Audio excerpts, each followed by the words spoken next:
जय हिंद साथियों। साथियों, आज के इस वीडियो में डिस्क्रिप्टिव क्लास का जो लगातार आपको वीडियो मिल रहा है, उसमें आज के इस वीडियो में मैं आपको बताने जा रहा हूँ परफेक्ट जीरंड के बारे में।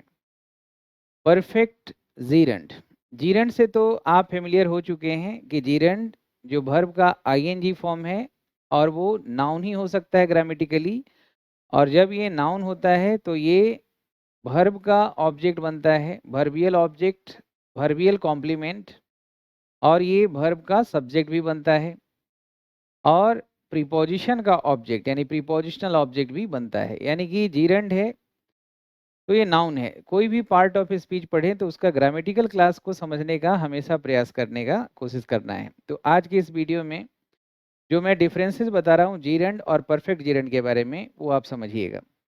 वैसे परफेक्ट जो वर्ड होता है इसका मतलब कंप्लीट, जैसे कहते हैं यू आर परफेक्ट, मतलब यू आर कंप्लीट, आप में कोई चीज़ का अब कमी वैसी नहीं है। तो परफेक्ट मतलब कंप्लीट।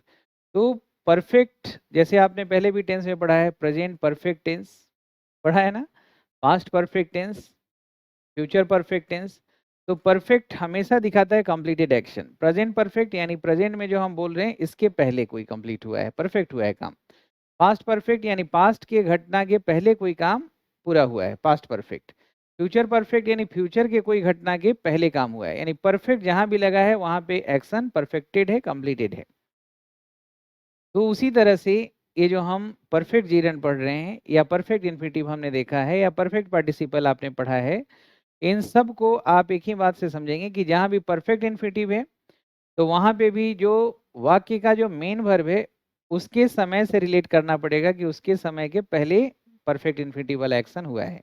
परफेक्ट जीरंड यानी कि मेन वर्ब का जो समय है उस मेन वर्ब के समय के पहले कोई काम परफेक्टेड हुआ है, कंप्लीटेड हुआ है। और अगर हम परफेक्ट पार्टिसिपल बोल रहे हैं तो यहाँ पे भी जो सेंटेंस का वाक्य का जो मेन वर्ब का समय है उसके पहले काम ये परफेक्ट हुआ है। तो परफेक्ट का मतलब कंप्लीट समझिएगा। तो देखिए, पहला जो अंतर है जीरंड में, जो सिंपल जीरंड हुआ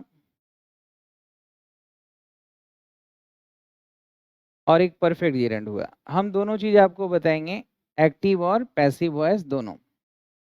तो पहला तो दोस्तों ये है कि ये दोनों में सिंटैक्टिक डिफरेंसेस जो है वो आप जानते हैं, यानी कि जो स्ट्रक्चरल डिफरेंस है एक्टिव और पैसिव दोनों में। तो एक्टिव में जैसे जो सिंपल जीरंड होगा, जैसे अगर मैं यहाँ पे वर्ब का फॉर्म लिख रहा हूँ राइटिंग और बीइंग रिटेन, तो बीइंग रिटेन जो है ये हमारा पैसिव वॉइस कहलाएगा सिंपल जीरंड का। लेकिन तब जब ये और ये दोनों नाउन का काम करें, नाउन के रूप में अगर हम इसको यूज कर रहे हैं तभी ये जीरंड है। ये बात का आप हमेशा ध्यान रखें।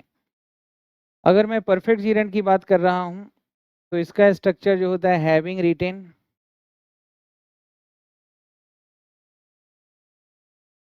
और पैसिव स्ट्रक्चर जो होगा हैविंग बीन रिटेन। लेकिन ध्यान रहे कि ये हमारा सिर्फ नाउन होगा, यानी प्रीपोजिशनल ऑब्जेक्ट, वर्बियल ऑब्जेक्ट और वर्बियल कॉम्प्लीमेंट और वर्ब का सब्जेक्ट बनेगा तब। तो ये परफेक्ट जीरंड का स्ट्रक्चर हो गया एक्टिव पैसिव, और ये हो गया सिंपल जीरंड का। अब दोनों में अंतर क्या है, जैसे अगर हम जीरंड यूज कर रहे हैं तो जीरंड यूज कर रहे हैं इसका मतलब ये हुआ कि ये जो मेन वर्ब का समय है और इस जीरंड वाले एक्शन का जो समय है, दोनों चाहे तो कंटेम्प्ररी हो सकता है, एक ही साथ समय दोनों का हुआ है घटना घटने का, या ये भी बता सकता है कि इस घटना जो जीरंड वाली घटना है ये घटना मेन वर्ब जो हुआ है उस वाक्य का उसके पहले घटित हुआ है।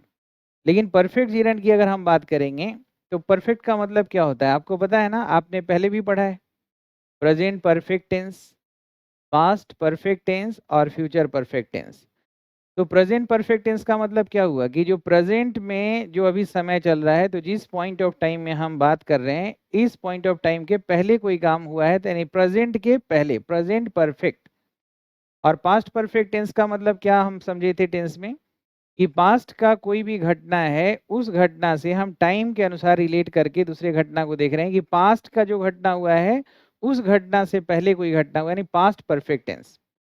और फ्यूचर परफेक्ट टेंस यानी फ्यूचर की कोई जो घटना होगी उस फ्यूचर के होने वाले घटना के पहले जो घटना बताता है वो फ्यूचर परफेक्ट टेंस है। तो उसी तरह से आपने परफेक्ट इन्फिनिटिव, परफेक्ट जीरंड जो आज हम पढ़ रहे हैं, या परफेक्ट पार्टिसिपल की बात करें तो परफेक्ट इन्फिनिटिव का मतलब हुआ कि मेन सेंटेंस में जो मेन वर्ब है उस वर्ब का जो समय है उसके पहले कोई उस इन्फिनिटिव, परफेक्ट इन्फिनिटिव का घटना का समय माना जाएगा। तो परफेक्ट जीरंड आप सिर्फ तभी यूज करेंगे जब आपको लगता है कि यहाँ पे एम्बिग्यूटी है, एम्बिगुअस सिचुएशन है, यहाँ पे पता नहीं चल रहा है कि वो घटना जो जीरंड में हुआ है एक्शन का, उसका समय उस मेन वर्ब के पहले है कि बाद में है। तो स्पष्ट रूप से बताने के लिए आपको ये स्ट्रक्चर फॉलो करना है, वरना इससे भी काम चल जाएगा। लेकिन कब एक्टिव बनेगा, कब पैसिव बनेगा, ये आप समझिएगा कि सब्जेक्ट जो उस सेंटेंस का है वो उस मेन वर्ब जिसको हम पैसिव बना रहे हैं, जीरंड को पैसिव में रख रहे हैं, इसका वो रिसिपिएंट होना चाहिए, तभी हम इसका पैसिव बनाएंगे। सही है दोस्तों? तो चलिए आज हम लोग शुरू करते हैं इसको। इससे पहले कि आज का क्लास आगे बढ़ाएं, श्याम शर्मा क्लासेस के बारे में आप जान लें कि Shyam Sharma classes online class दे रहा है, पेन ड्राइव कोर्स दे रहा है, गूगल ड्राइव कोर्स और बुक्स। ये कंप्लीट इंग्लिश कोर्स है हर एक कॉम्पिटिटिव एग्जाम्स के लिए, चाहे एसएससी हो, बैंक हो, सीपीओ हो, आईएलटीएस हो, टफेल्स हो, सीटेट हो, जुडिशियरी हो। और इसमें सारी किताबें कन्वीनियंटली आप चीज़ों को आगे लेके जाएं, एग्ज़ाम आप अच्छे से क्रैक करें, इसलिए सारी किताबें उसी हिसाब से डिज़ाइन किया गया है थीम बेसिस पे। आप इन सारे किताबों को भी आप अवेल कर सकते हैं। ग्रामर के सारे टॉपिक्स, कोई भी टॉपिक को छोड़ा नहीं गया है, ना ही वोकेबलरी के कोई भी टॉपिक जो हैं आपको मिसिंग मिलेंगे। सारे टॉपिक्स जो हैं बहुत ही डिटेल में, राइटिंग के लिए पूरा paragraph, report writing, counter argument, essay letter सारा है। और रीडिंग स्किल्स के लिए passage, clozes, rearrangement, bank PO के हिसाब से, एसएससी के हिसाब से, हर एक कॉम्पिटिटिव एग्जाम्स के हिसाब से दिया गया है। चलिए दोस्तों, तो पहला सेंटेंस जो है जिसको आपको परफेक्ट जीरंड के हिसाब से बनाना है, तो यहाँ पे वाक्य से भी पता चल रहा है कि वह यह शिकायत किया था कि लोग उसे धोखा दिए थे। तो वह यह शिकायत किया था पास्ट में, लेकिन पास्ट में जब शिकायत किया था उसके पहले ही उसे धोखा मिल चुका था। तो टेंस के हिसाब से बनाएंगे, तब कैसे बनाएंगे आप बहुत अच्छे तरीके से बना सकते हैं।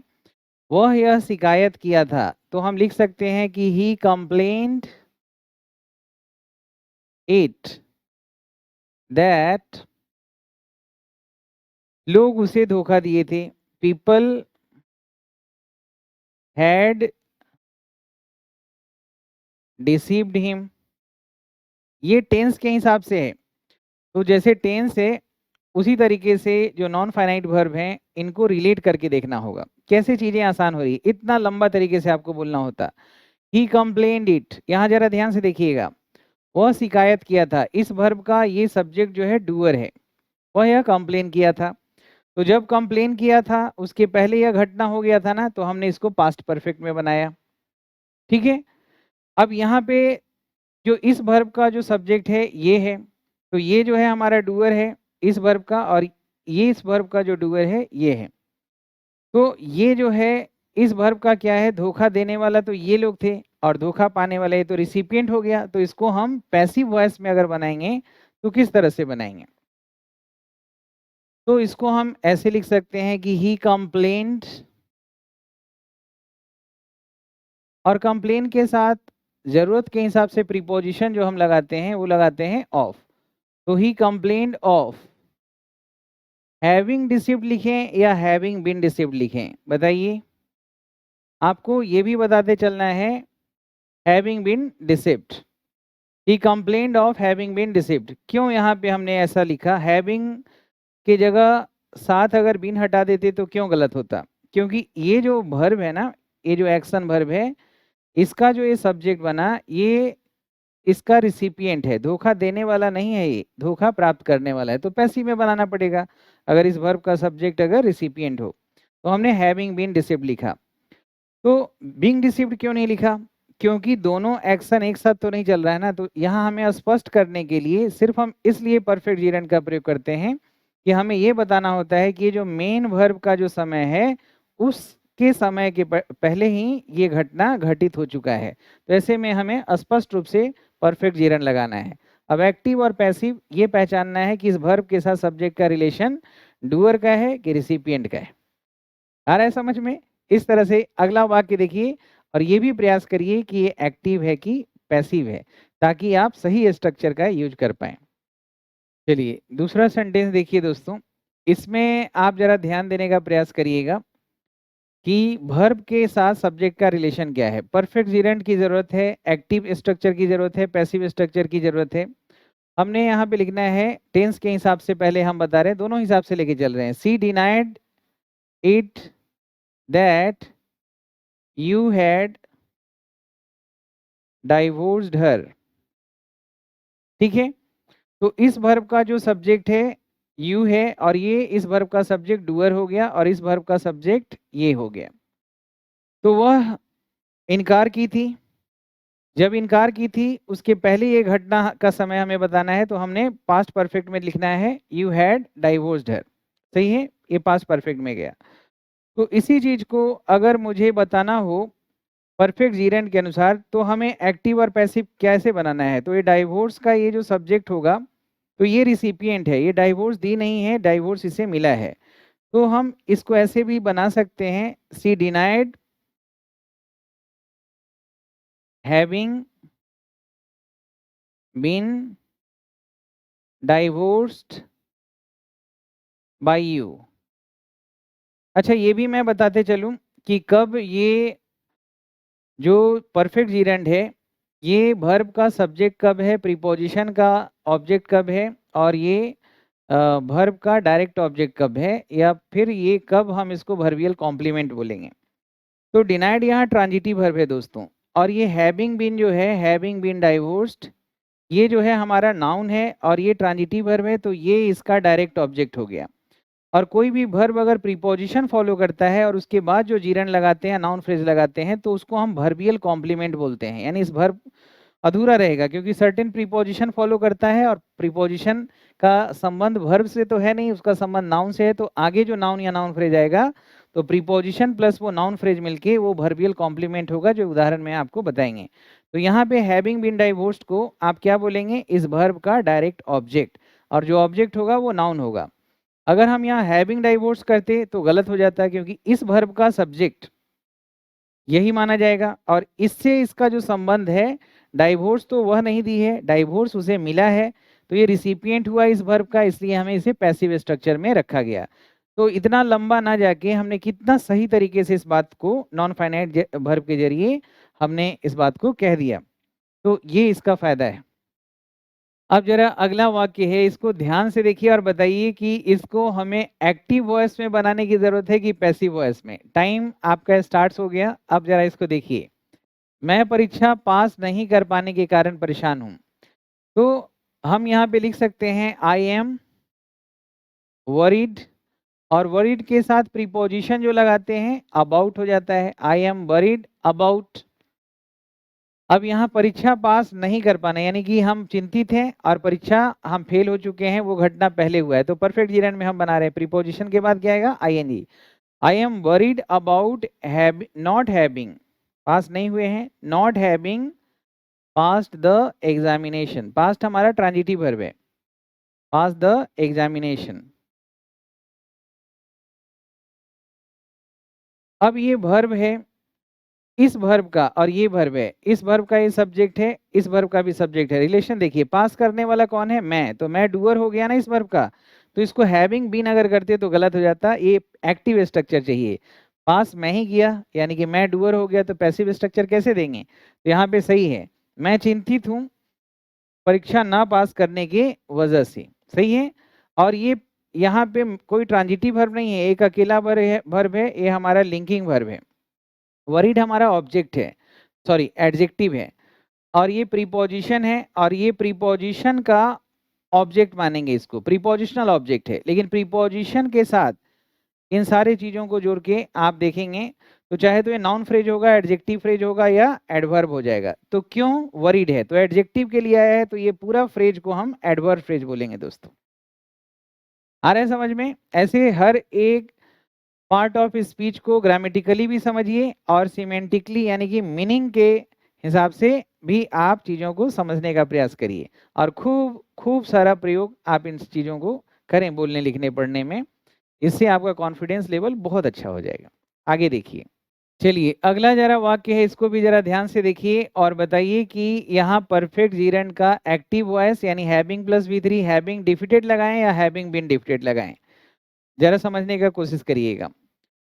तो मैंने सुना था, आई हर्ड, पास्ट में है आई हर्ड। हर्ड के साथ एक सर्टेन प्रीपोजिशन हम लगाते हैं, कब? जैसे डायरेक्ट ऑब्जेक्ट अगर दिया है तो हम कहते हैं I heard him, I heard you, I heard her, I heard them, मैंने उनको सुना। यहाँ प्रीपोजिशन नहीं लगता है ट्रांजिटिव वर्ब के बाद। लेकिन अगर इसका हम इनडायरेक्ट ऑब्जेक्ट लिखना चाहें तब प्रीपोजिशन के बाद आता है, और हियर के साथ जो प्रीपोजिशन आता है वो मैक्सिमम अबाउट या ऑफ दोनों लगाते हैं। अबाउट का हम प्रयोग ज्यादा करते हैं, आई हर्ड अबाउट। वैसे कई जगहों पे प्रीपोजिशन बिना कोई अंतर के यूज करते हैं हम सर्टेन वर्ब के साथ, लेकिन वर्ब के साथ हम प्रीपोजिशन फॉलो कर रहे हैं, लेकिन वर्ब के लिए प्रीपोजिशन नहीं लगता है दोस्तों, आगे वाले नाउन के साथ के अनुसार के लिए लगता है। आई हर्ड अबाउट, क्या सुना है? उसके हराए जाने के बारे में, यानी कि मैंने सुना है उसके हराए जाने के बारे में। तो हीज यहाँ लिखेंगे और ये जो है हराया नहीं है, इसको हराया गया है, तो फिर हमें पैसिव में स्ट्रक्चर लिखना पड़ेगा, हीज हैविंग बीन डिफीटेड।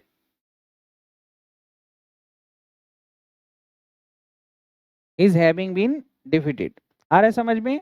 मैंने सुना, किसके बारे में सुना? उसके हराए जाने के बारे में सुना। तो ये जो प्रोनाउन है या पॉजिटिव एडजेक्टिव आपने लगाया है जो पर्सन के लिए, ये पर्सन जो है इस एक्शन का रिसिपिएंट है, तो हमने पैसिव में लिखा है मैंने सुना है, हर्ड अबाउट। तो यहाँ पे जो प्रीपोजिशन के बाद जो नाउन फ्रेज आ रहा है, तो ये प्रीपोजिशन प्लस नाउन फ्रेज ये दोनों मिलके इस वर्ब का क्या बन जाएगा? वर्बियल कॉम्प्लीमेंट। इसको आप कहेंगे वर्बियल कॉम्प्लीमेंट। इस वर्ब का ऑब्जेक्ट नहीं है, ऑब्जेक्ट तब बोलेंगे जब इसके बाद बिना प्रीपोजिशन के जीरेंड, चाहे सिंपल जीरेंड या परफेक्ट जीरेंड आए, तब वो वर्ब का डायरेक्ट ऑब्जेक्ट कहलाएगा। प्रीपोजिशन प्लस नाउन फ्रेज आ जाए तो उसको हम उस वर्ब का क्या कहेंगे? कॉम्प्लीमेंट। क्योंकि ये वर्ब अधूरा मीनिंग दे रहा है, पूरा मीनिंग नहीं दे रहा है जब तक हम इस कॉम्प्लीमेंट को, इस पूरक को नहीं लगाते हैं। समझ गए? प्रीपोजिशन प्लस नाउन फ्रेज क्या बन जाएगा? उस वर्ब का कॉम्प्लीमेंट यानी वर्बियल कॉम्प्लीमेंट। और अगर कोई पूछे कि ये प्रीपोजिशन के बाद जो ये आया है ये क्या कहलाएगा? हैविंग बीन डिफीटेड क्या कहलाएगा? तो यहाँ पे डिटर्मिनर के बाद आया तो डिटर्मिनर के बाद भी नाउन ही आता है ना, प्रीपोजिशन के बाद आएगा तब भी नाउन आएगा, हीज है, हर है, दियर है, माई है, तो ये पॉजिटिव एडजेक्टिव है, मतलब डिटर्मिनर है। तो डिटर्मिनर सिर्फ नाउन के लिए आता है, नाउन के बिना आएगा भी नहीं। प्रीपोजिशन के बाद आता तब भी, तो डिटर्मिनर के बाद आए, प्रीपोजिशन के बाद आए, तो हम इसको नाउन ही मानेंगे और कुछ मान ही नहीं सकते। और नाउन के अलावा ये कुछ बन भी तो नहीं सकता। हाँ, वर्ब वाला गुण इसमें रहेगा क्योंकि ये वर्ब से ही फॉर्म हुआ है। सही है? चलिए अगला वाक्य देखिए और आप अपने जानकारी के हिसाब से इसको ट्रांसलेट करिए और फिर परफेक्ट जीरेंड की गुंजाइश है या नहीं इस पे भी विचार करें। मैं माफी चाहता हूं, तो आप कह सकते हैं I want to apologize. I want to apologise for यहाँ पे कोऑर्डिनेटिंग कंजंक्शन का काम कर रहा है, यहाँ कॉमा लगा के मैं बता दूं, आगे क्लाउज हम लिख रहे हैं। I want to apologise for मतलब बिकॉज, क्यों, कारण बता रहा है। I had bothered you, I have bothered you, जो मैंने आपको परेशान किया है। अब यहाँ पे आई हैव बोदर्ड यू लिखें, आई बोदर्ड यू लिखें, इससे टाइम का पता चलेगा। सेंटेंस में कोई गलती नहीं है क्योंकि जब मेन क्लाउज का वर्ब प्रेजेंट हो, पास्ट हो, फ्यूचर हो, आगे कुछ भी लिख सकते हैं, चाहे यहाँ कोऑर्डिनेटिंग कंजंक्शन हो या सबऑर्डिनेटिंग कंजंक्शन हो, कोई दिक्कत नहीं है। तो ये एक्शन हो चुका है, मैं माफी चाहता हूँ, पहले मैं ये घटना कर चुका हूँ जस्ट अभी, या पहले कभी किए होंगे, तो दोनों सेंटेंसेस ग्रामेटिकली सही है।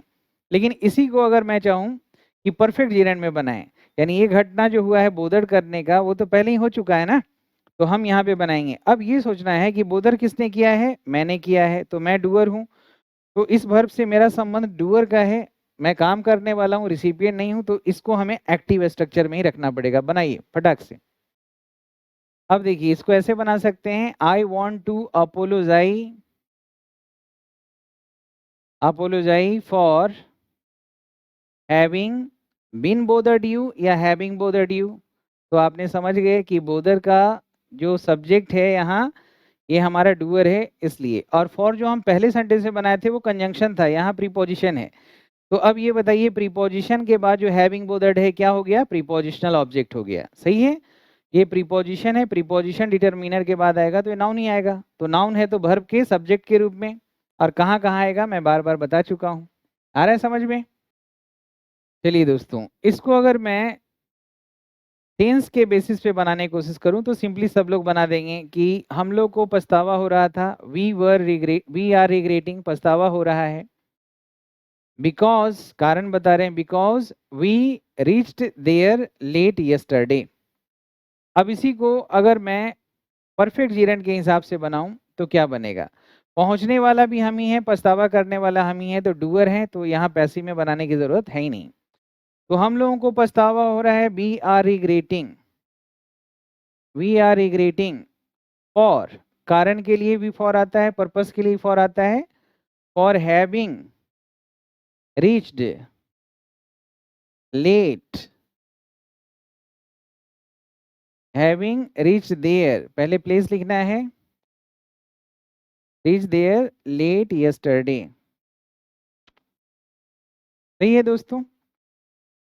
तो वी आर रिग्रेटिंग फॉर, तो अब यहाँ रिग्रेट करने वाला भी हम, पहुंचने वाले भी हम, तो पैसिव स्ट्रक्चर की जरूरत ही नहीं है। अब आपसे मैं पूछ रहा हूँ कि हैविंग रीच्ड को क्या बोलेंगे, जीरंड है तो ये नाउन ही है, काम क्या है, फंक्शन क्या कर रहा है, सब्जेक्ट ऑब्जेक्ट क्या कर रहा है, तो ये प्रीपोजिशन का ऑब्जेक्ट है, अर्थात ये नाउन है। लेकिन प्रीपोजिशन प्लस ये दोनों मिलके इस वर्ब का क्या कहलाएगा, वर्बियल कॉम्प्लीमेंट।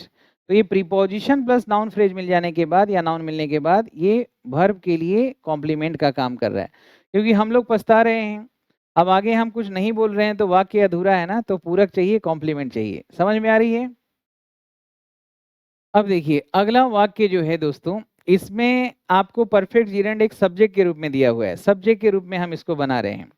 विज्ञान का छात्र रहना, यानी कि मैं अब से पहले बता रहा हूँ कि मैं विज्ञान का छात्र, यानी विज्ञान मैंने अपने कॉलेज में पढ़ा है, तो हम इसको सब्जेक्ट के रूप में बना रहे हैं। हैविंग, रहना का बी का थर्ड फॉर्म क्या हो जाएगा, been, having been a student of science, student of science हमारा एब्स्ट्रैक्ट नाउन है। Having been a student of science is, तो वर्ब के पहले जो ये है ये हमारा पूरा सब्जेक्ट हो गया। Having been a student of science is advantageous, किसके लिए, for me, for imminent examination, imminent का मतलब अपकमिंग इमिनेंट एग्जामिनेशंस, सही है। तो यहाँ पे ये जो परफेक्ट जीरेंड है ये बन रहा है पूरा क्या, इस वर्ब का, इस फाइनाइट वर्ब का सब्जेक्ट, अर्थात यहाँ भी हमारा ये नाउन है। चलिए अगला वाक्य देखते हैं। चलिए अगला वाक्य देखिए, मैंने यह कभी उजागर नहीं किया है कि मैं इस कॉलेज का स्टूडेंट कभी रहा था। तो पास्ट टेंस के हिसाब से तो आप बना ही सकते हैं आसानी से, क्या have never disclosed it that I had been the student of this college. तो हम इसको परफेक्ट जीरेंड के अनुसार बना सकते हैं। आई हैव नेवर डिस्क्लोज्ड, क्या डिस्क्लोज नहीं किए हैं, having been a student of this college, right दोस्तों। तो मैंने डिस्क्लोज नहीं किया है उस बात का, ये घटना बता रहा है, मतलब इस घटना के पहले, यानी डिस्क्लोज का समय और इसका समय क्या है, अलग, ये जो हुआ है जब भी हुआ है उसके ये पहले हुआ है।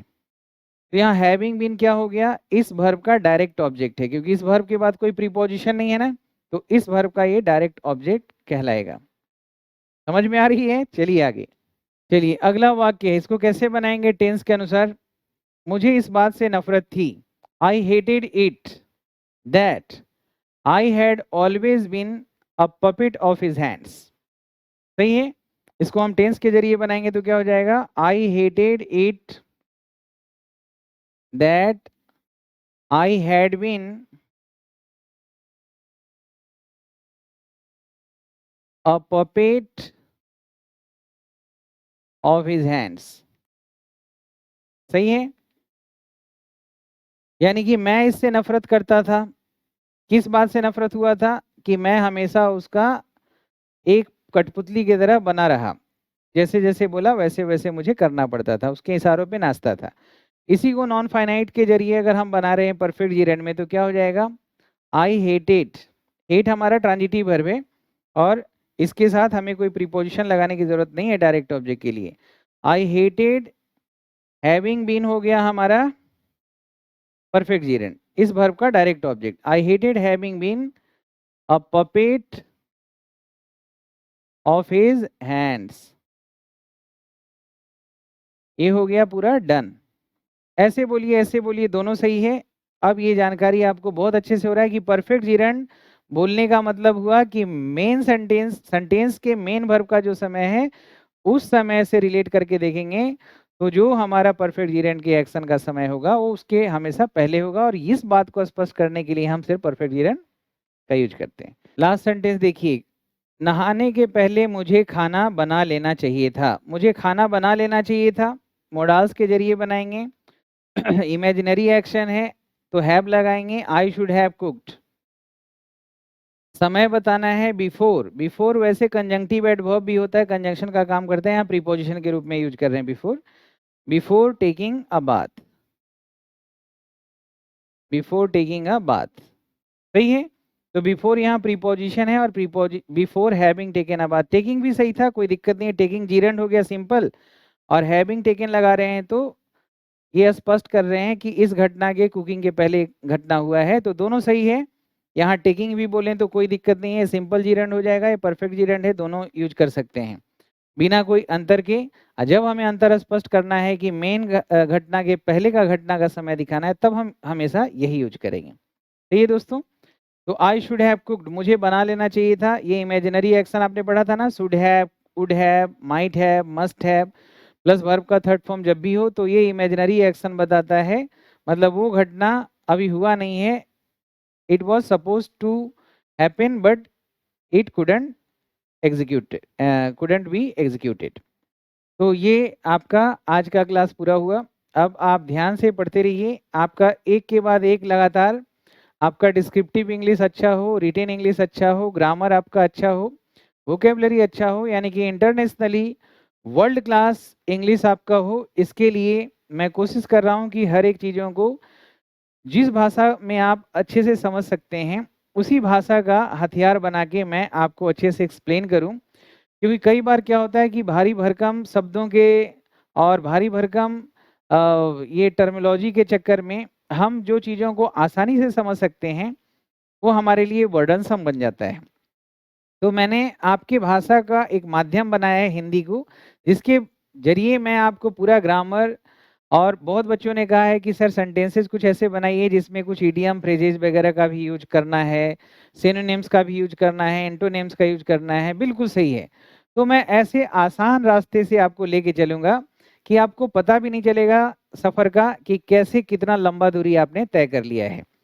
भारत माता की जय, वंदे मातरम, जय हिंद, जय भारत।